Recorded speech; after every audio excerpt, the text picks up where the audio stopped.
Okay, so I actually got a request not that long ago to make a video on surviving the Goblin Cave solo as a barbarian.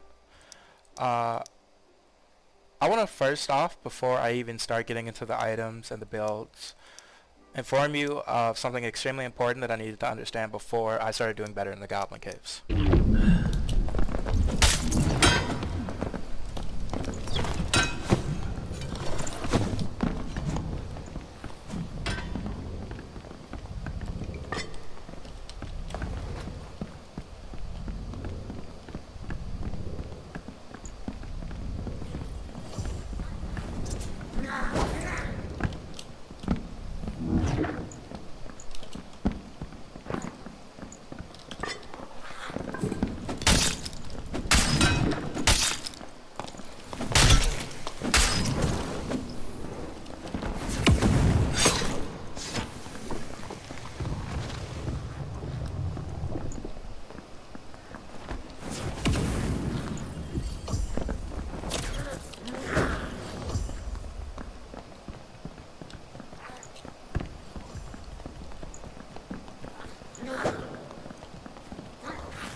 You need to understand the Barb's place when it comes down to being in the Goblin Caves. He is not fast. He is not, in most cases, supported, unless you somehow like find a friend while you're in there. You need to play smart. The Barbarian hits hard, but if you can't deal that damage, it's useless. You're fighting everything from mages to teamers to everything. And you heal slow, even though you have a lot of health, and you almost have zero armor in most cases.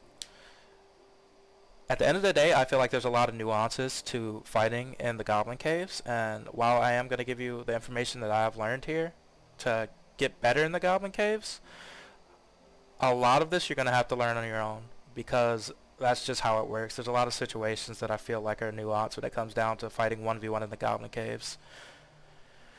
But let me go ahead and get into the gear.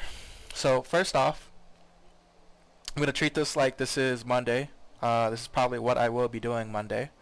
I'm going to head over to the weaponsmith, or the weaponsmith, and I'm going to look for, unfortunately it's not there. But my goal is to find a cheap horseman's axe. They sell really cheap. They're like 10 gold or less, depending on the rarity, up to like 25. But this is your bread and butter when it comes down to solo. The horseman's axe, the biggest bonuses from it are the speed that you gain and the fact that when you swing, there's not a giant delay between. This allows you not only to catch up to most range classes when they mess up or make a mistake, which you wouldn't be able to do with slower, longer speed weapons, but also makes it so rogues and other classes like that that are in there close range can't punish you for your long swing speed, which is extremely important solo, because you will get punished every mistake you make when it comes down to missing a swing. If they're anywhere near competent, if you mess up one swing, you could be dead right there. Now, the second thing I would buy is going to the leathersmith and buying leather gloves and loose trousers, both of which provide agility, which is very important in catching up to people and increasing swing speed, punishing you less. Besides that, make sure you stock up on as many health pots as you feel like will be needed, because the only healing you will have inside the cave is a healing shrine besides your supplies. So, let me go ahead and go over the perks. Right off the bat, Axe Specialist, if you see my last video, it's the best damage increase, especially early game, for Barbarian. Adds a flat increase in comparison to Executioners, Savage, and all the other damaging perks. This is the best one. Always take this. Now, I take both of these every single time, and I recommend you do also. I'm going to go ahead and explain Berserker. The reason I take this is because of what I said previously. Barbarian is the slowest class in the game. Even when popping Rage, you still can't catch up to a lot of classes, especially if they really like put their weapon away and like straight up run.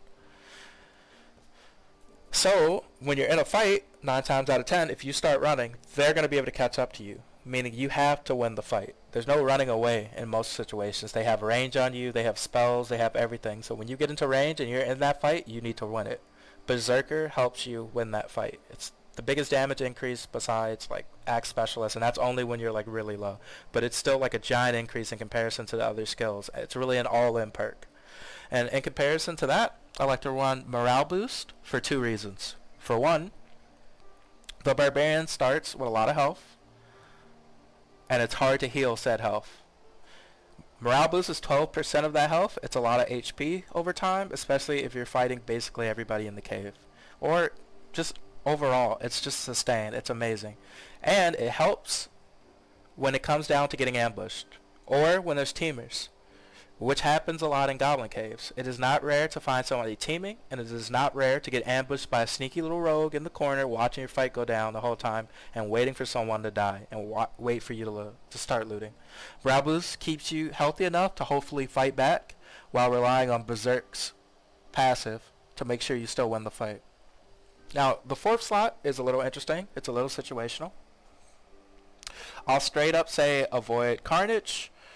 Robust is good, but it's not good enough to justify taking it over more survivability. Crush is only useful when you have a 2-handed weapon. You cannot crush doors with a single axe.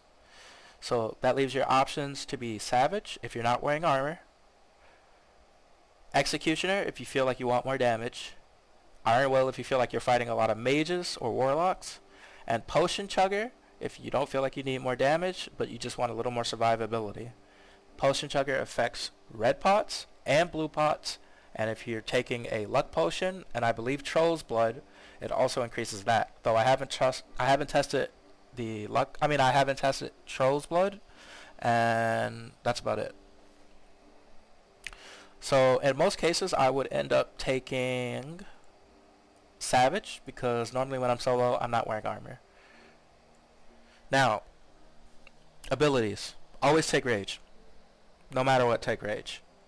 Rage is speed. Rage helps you catch up in those close fights when they're trying to run away at the end. Rage is amazing. It also increases your health and your damage, though it does increase the amount of damage that you take. Now, on that, a good combo for that would be Savage Roar. It fears monsters around you. It makes killing monsters easy. You press the button, they don't move, or they start walking away.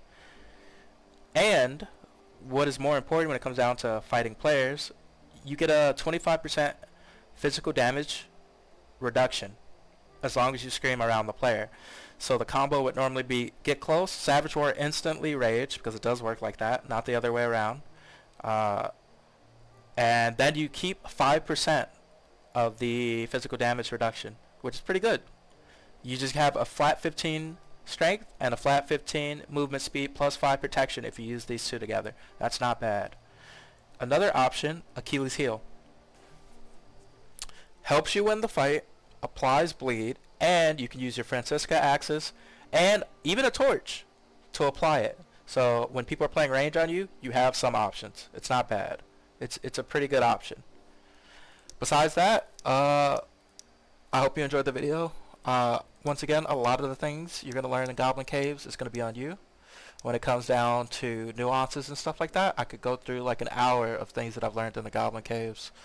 But at the end of the day, the best way to learn is to go out there and just start playing. Hope you enjoyed the video. Have a nice day.